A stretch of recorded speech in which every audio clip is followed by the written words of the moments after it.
It was an important day in the yard. Everyone was busy and excited, making notes and taking photographs. A special visitor had arrived and was now the centre of attention. "Who's that?" whispered Thomas to Duck. "That," said Duck proudly, "is a celebrity." "Oh, what?" asked Percy. "A celebrity is a very famous engine," replied Duck. "Driver says we can talk to him soon." "Oh," said Thomas, "he's probably too famous to even notice us." Just then, Gordon arrived. "Pah," said Gordon. "Who cares? A lot of fuss about nothing, if you ask me." And he steamed away. Later that night, the engines found that the visitor wasn't conceited at all. He enjoyed talking to the other engines till long after the stars came out. He left early next morning. "Good riddance," Gordon grumbled, chattering all night. "Who is he, anyway?" "Duck told you," said Thomas. "He's famous." "As famous as me?" huffed Gordon. "Nonsense." "He's famouser than you," replied Thomas. "He went 100 miles an hour before you were thought of." "So he says," snorted Gordon. "But I didn't like his looks. He's got no dome. Never trust domeless engines. They're not respectable. I never boast, but I'd say that 100 miles an hour would be easy for me." Duck took some trucks to Edward's station. "Hello," called Edward. "That famous engine came through this morning. He whistled to me. Wasn't he kind?" "He's the finest engine in the world," replied Duck. Then he told Edward what Gordon had said. "Take no notice," soothed Edward. "He's just jealous. Look, he's coming now." Gordon's wheels pounded the rails. "He did it, I'll do it. He did it, I'll do it."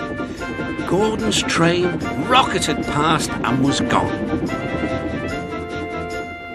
"He'll knock himself to bits," chuckled Duck.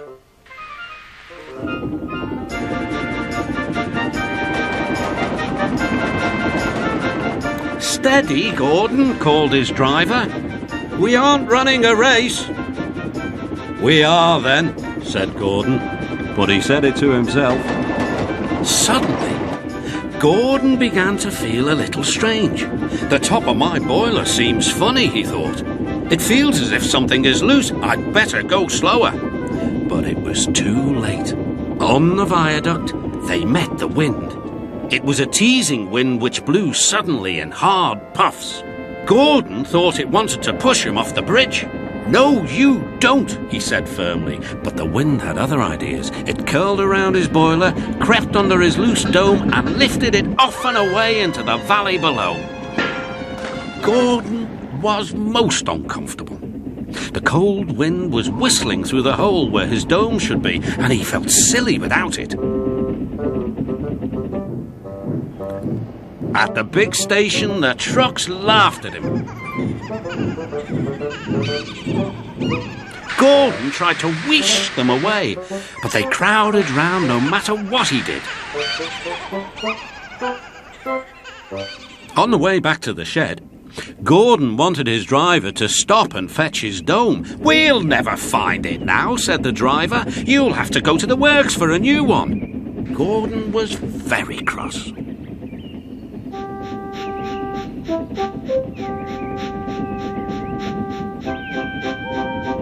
"I hope the shed is empty tonight," he huffed to himself.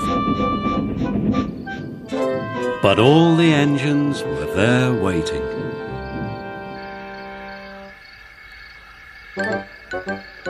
"Never trust domeless engines," said a voice from somewhere behind him. "They aren't respectable."